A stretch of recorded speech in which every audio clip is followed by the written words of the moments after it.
Well, good morning, Whittier Lions. I really miss you all and I want to hear you roar. Can you stop and let's roar together? Arr! The most ferocious lions ever. Well, first graders, I sure do miss you. It's been a long time since we've been together, but I know we'll be together again soon. Hey, how about let's sing our morning greeting song? Good morning, everybody. How are you? How are you? How are you? Good morning, everybody. How are you? How are you today? Well, I hope I'm finding everyone doing A-okay today. Let's do our check-in today and see if everybody is doing okay. Remember, a thumbs up means we're doing well, sailing along smoothly. If it's like this at the side, maybe not quite as well as it could be. And if it's down, well, you've had a blue morning maybe, or things just didn't go right. Who knows what? Well, I hope everyone did have a thumbs up. Let's do it if you have a thumbs up. If you have it to the side or down. Okay. Well, sometimes it's hard to keep a thumbs up all the time and to keep that bright, sunny disposition, but you're the best first graders ever. I think you're doing great at home right now.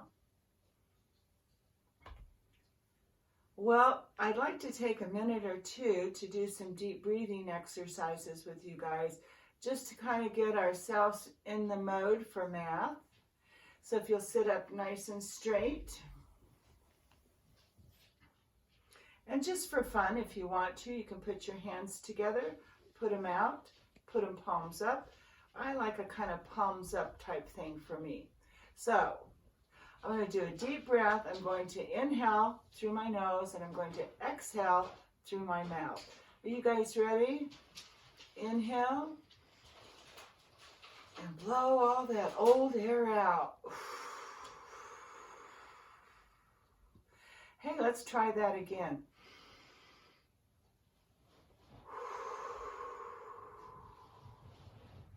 Now I'm going to use some big motions to do my last breath. Are you guys ready? I'm going to bring my arms down, and as I inhale, I'm going to bring my arms up to all the way up above my head, and then when I blow out my old air, I'm going to go like this to the front.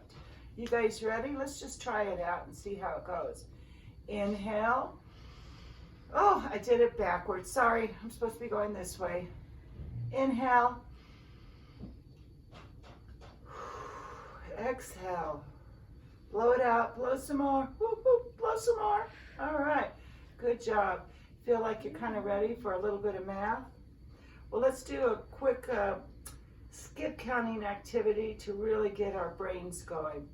I'm sure all of you know how to skip count by tens. Let's do that together. 10, 20, 30, 40, 50, 60, 70, 80, 90, 100. Well, can you do that skip count backwards though? Let's start at 100 and go back. 100, 90, 80, 70, 60, 50, 40, 30, 20, 10, 0. How'd that go? Pretty good, I bet. Let's do a zippy counting of our fives. Are you ready for that? I'm going to clap lightly as I count. Can you do it with me? Come on. 5, 10, 15, 20, 25, 30, 35, 40, 45, 50, 55, 60, 65, 70, 75, 80, 85, 90, 95, 100. Woo! I'm going to give myself a 3-clap cheer for that one. Boy, I'm doing great today. Now I'm going to try some skip counting with twos, which are a lot trickier than fives and tens, but I think we can do that too. You guys, I'm trying to think, I think I'll tap my knees when I do my skip counting up my twos. So let's start for today, and we'll go all the way to 20 today. You guys ready? 2, 4, 6, 8, 10, 12, 14, 16, 18, 20. How'd that go? Hey, another 3-clap cheer for you. Woo! That was kind of fun. Well, our topic today is time, and we're going to talk a little bit about time. And I was thinking before I started the class of different ways we can keep track of time. And I know a lot of you already have watches and some of you wear them. So a watch can help us to keep track of time. And then of course we have our timer from the kitchen. Always a good idea to keep track of time if you're baking cookies. And then I have this little minute glass, not an hourglass, a minute glass, because when I tip this over, it will take 1 minute for the sand to flow through to the bottom. Pretty cool, huh? Now, of course, we have in our lives, a lot of your families have cell phones. And if you just flip your cell phone real quick, you can always check your time. And cell phones are kind of cool too because they have stopwatches on them. And I'm kind of partial to stopwatches. And then of course we have clocks. Most all of you have clocks in your home. I had this from my kitchen. It's actually broken. I broke it yesterday, but I'm going to still use it for teaching purposes. This is called an analog clock. If you'll notice, there's hands, there's numbers, there's a lot going on with this clock, right? Excuse me. Well, we're going to go over some things with our clock, and then also we're going to talk a little bit about our 2 different types of clocks, an analog clock and a digital clock. So this is called the clock face. If you notice, it's kind of doesn't look like my face, does it? But I guess I could, if I wanted to, I could put a 12 and a 6 and a 3 and a 9 right here in my face, but it might look a little weird. We also have the numbers from 1 to 12 on here. I have a shorthand, a longhand, and a second hand. So these clocks really do give us a lot of information. But you know what? I think telling time is really kind of tricky. Well, so we have the clock face, and on our clock face we have numbers, and those numbers go from 1 to 12. We have an hour hand, which tells us the hour of the day. The minute hand tells us the minute of the day. And the second hand helps us with keeping track of tallying up all those minutes. Are y'all along with me on this? Okay. So I'm thinking about it. If it were 9 o'clock in the morning right now, would you be up and at 'em and ready to go to school? Oh, you'd already be at school. School starts for us at 8:30. So you would have already been at school. Now, if we got to school and it was 9 o'clock and we were having our morning meeting, and then the time passed, and then it was 10 o'clock, how much time would have passed? 1 hour. Kind of easy, huh? Now, we're going to talk a little bit about our analog clock and our digital clock. The analog clock is very old school. As a matter of fact, when I was in school, we would have these huge clocks like this. We have one in our classroom too, you know. And we don't have any digital clocks in my classroom. Maybe Miss G does. Hey, kids in Miss G's class, do you have a digital clock in your classroom? Well, maybe not, but you all probably do have digital clocks in your house. Well, let's think for a minute, why would we want to know anything about time?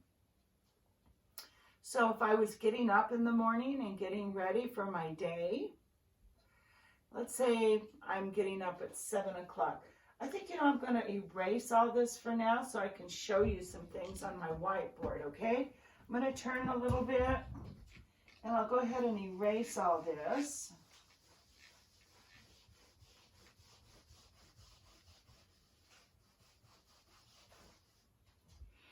this gives me an opportunity to show you my expertise at making a clock face.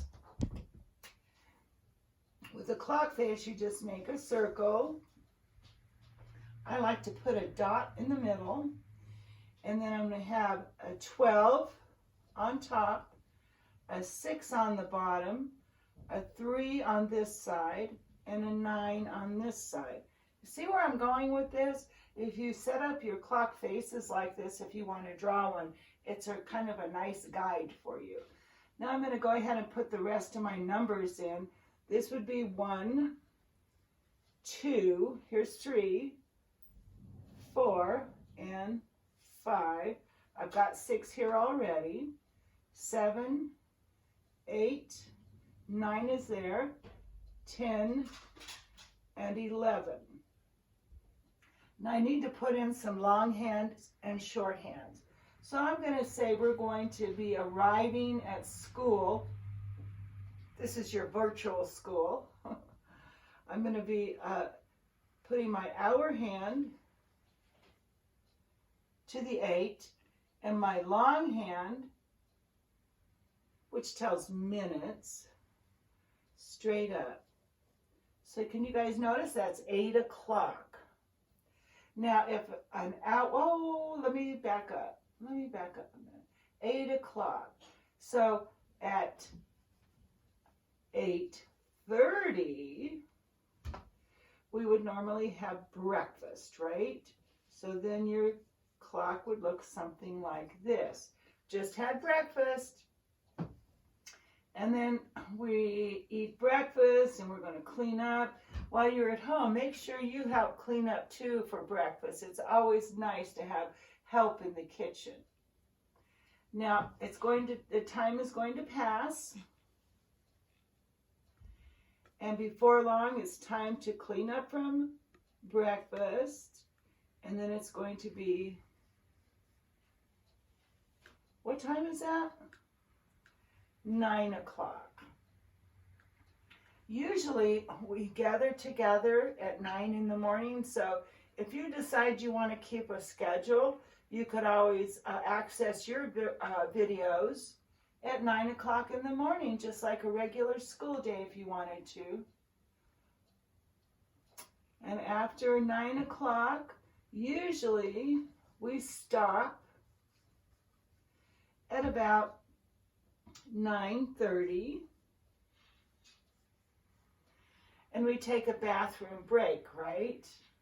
Sometimes we would do a little movement break in with that as well. And then we'd return to the classroom. And lo and behold, one of everybody's favorite parts of the day would be recess. So that's usually at 10:15. So at 10:15, we would head on out for recess. Best part of the day, really. Lots of fun. You get fresh air, get outdoors, get to play with your friends, get all your energy out. And after we come in from recess, it's going to be 10:30. So I'm going to put my short hand to the 10. That's my hour hand. And my long hand will go down here to the 6, 10:30. Gosh, our day's already going so fast. Well, what comes along next in our day? What comes next? So we would come back from recess. We would have some more language arts time. And then, we would break for lunch.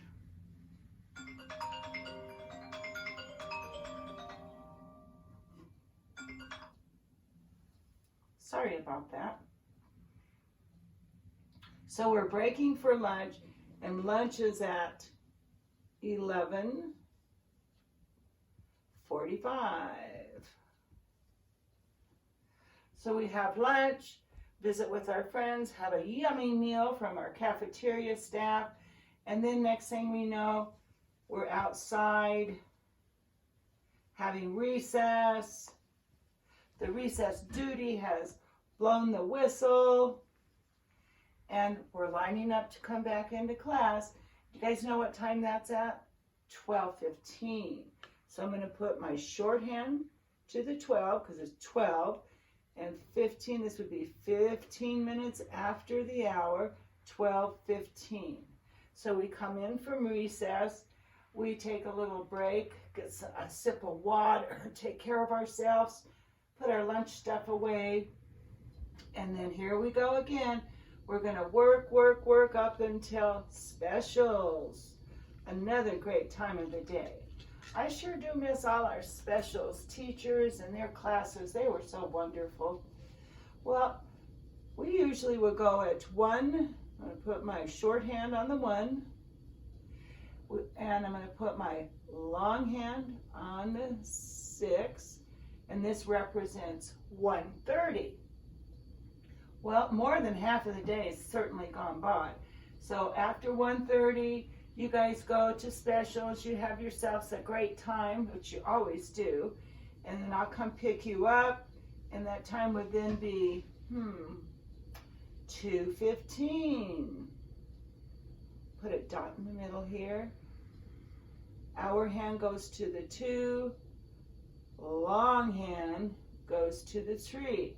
So now we're at 2:15. Kind of a fast day so far, Usually during this time we like to play some math games in our classrooms, or maybe go on a Chromebook and do a little math.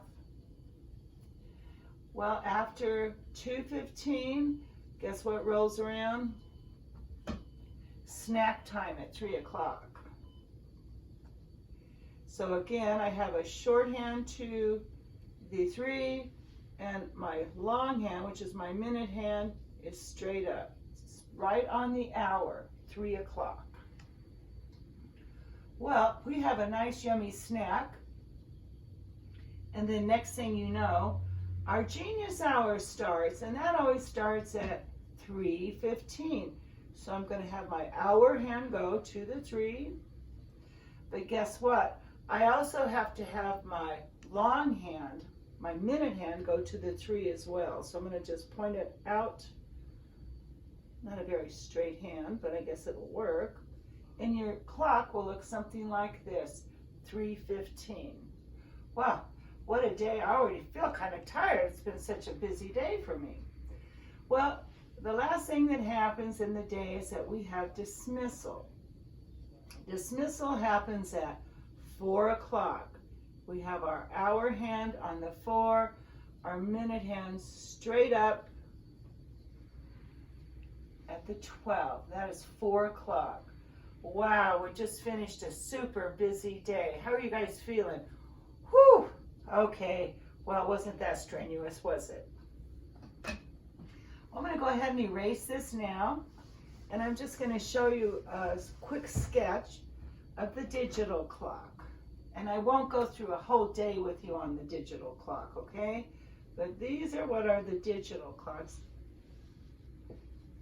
It's usually like a little box, and it's got 2 dots here.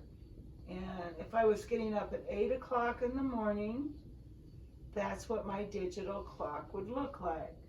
Now, our times are probably not as set as they were when we were in school at Whittier.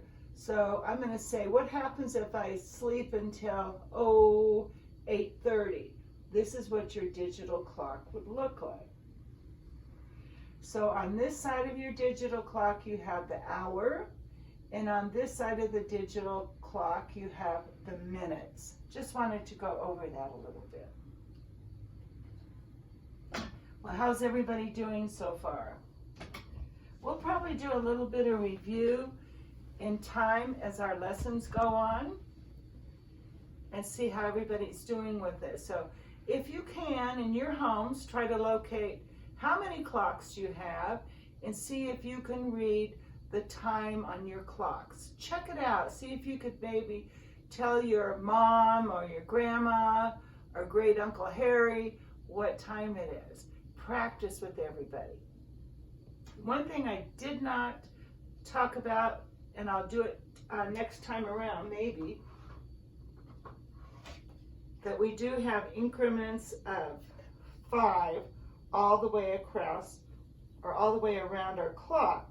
So on my clock face, if I wanted to, I could figure out how many minutes are in an hour by skip counting my 5s.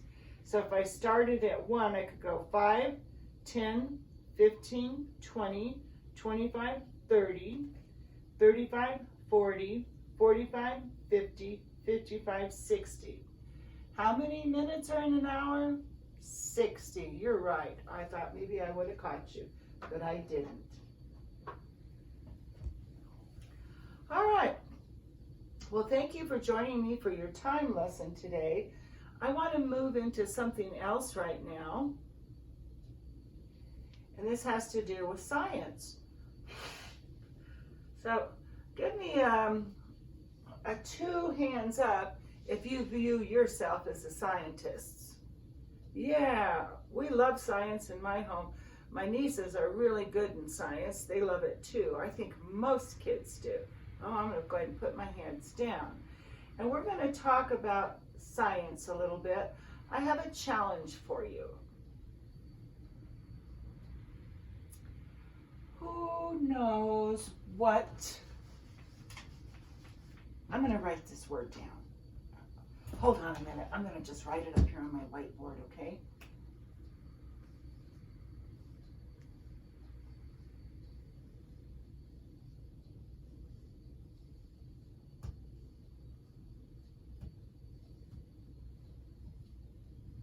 Who knows what this word is? Can you guys read it? Observation. Observation. I'm thinking about this word, observation. I'm going to just clap it. That is like a huge word. And if you could read it, I was really impressed. So, but let's tap it out and see how many syllables are in this word. Observation. Did you guys get 4, 5, 6? Do it one more time. Observation. Okay. I know for sure now I have 4 syllables in the word observation. And I'm going to underline them. Observation. Ooh, that's a big word. Well, really, what in the world does observation mean? Observation really in first grade means looking closely at things. Do any of you ever spend time just looking really, really closely at things? I do, and I have this really cool magnifying glass. This glass has been around for a long time. It came out of my dad's study many years ago, and I now have it in my bedside table at home, so when I can't see some of the fine print on things, I pull out my magnifying glass and use it for reading.